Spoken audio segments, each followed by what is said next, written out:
What's next for Coach Collins? Off-season workouts and the eventual cherry and white game coming up in April.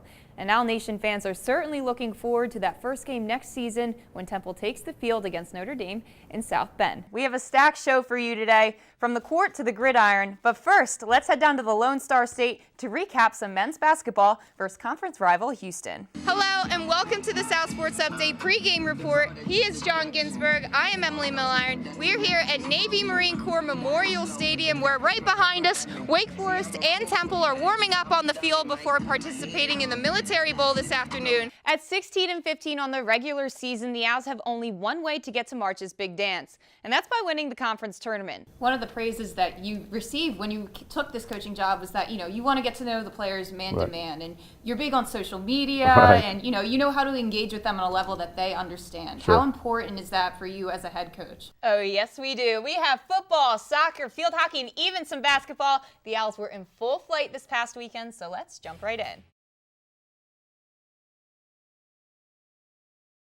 The gymnastics team left campus around 2 p.m. on Friday afternoon en route to a meet at the University of Pittsburgh.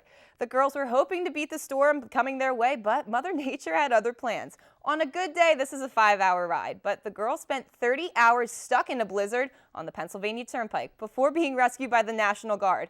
It was, of course, an eventful weekend. The women's gymnastics team returned to a regular schedule on Monday after enduring a weekend that was anything but normal. 30 hours aboard a bus, halted by Blizzard Jonas. Stranded on the Pennsylvania Turnpike in Somerset County, 80 miles outside of their destination of Pittsburgh. From the beginning of their trip on Friday afternoon to their eventual rescue on Saturday night, the team documented their adventure on their Twitter account, and it exploded on national news and social media. In both directions, among those stranded are members of the Temple University women's gymnastics team. We just ripple through the bus. Oh, we're on Philly News. Someone said that we had been in news in Colorado. Now we're on ESPN. It was kind of just erupting and kind of crazy. It was a difficult situation where the girls didn't know exactly when they would move again. They passed the time playing Uno and watching Disney movies, keeping each other calm until firefighters and the National Guard came to their rescue around 8 o'clock on Saturday night. Nobody got overly excited. Nobody was too anxious about it or anything, but those 30 hours, we are so close now. So if we weren't bonded before, we're definitely bonded now. It's never a good situation to be stuck in one spot, kind of terrifying. When the National Guard came with the MREs, that was definitely an experience. On Sunday night, the gymnastics team arrived back at Temple right here at Pearson McGonigal. And despite their unforeseen adventure, the girls think that this has made them stronger and more competitive as a team. It helps with the team morale when you're together and you're supporting each other, and that's what we need for competition, and that's what we need inside the gym as well, that they need to be supporting each other at all times. It was a weekend to remember for the women's gymnastics team, but certainly not one they want to relive.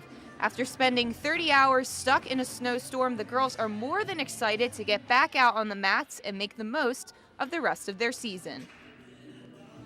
Now, the ladies are viewing this past weekend as an unforeseen opportunity to rest, and they're more motivated than ever to do well in their upcoming meet this weekend at Westchester University. And the GPS says it should take an hour to get there, but that's weather permitting. It was December 13th when Jeff Collins landed at Philadelphia International Airport from Gainesville, Florida to take the head coaching job, and since then he's not stopped running. A new staff, helicopter trips to see recruits, National Signing Day. In our first one-on-one interview with Collins, I had a chance to talk with him about his outlook as the Owls head into 2017. It is a dream come true for me to be a head football coach. When the opportunity on North Broad Street presented itself in December, This is nice. Jeff Collins was quick to leave his position at the Swamp and head for the Sky. When I first got the job, the number of text messages, emails about wanting to join the staff, A, because a lot of them knew me, but B, was because of Temple. Collins is no stranger to success. In his time spent in the SEC, he was a part of programs that challenge players to be competitive in practice, translating to victories on the field.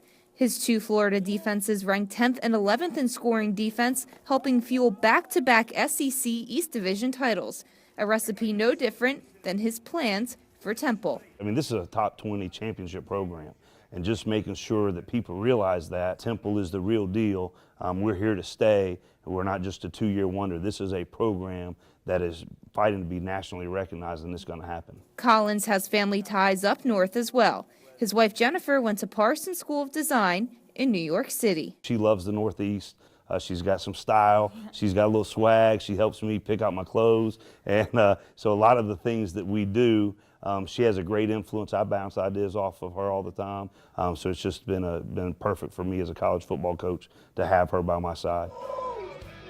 As Jeff Collins and his family adjust to their new life in the city of brotherly love, he is looking forward to his first offseason on North Broad and building on the Owls championship program. The culture that's been established here over the last 10 years, the championship culture, approaching every single day to be your absolute best.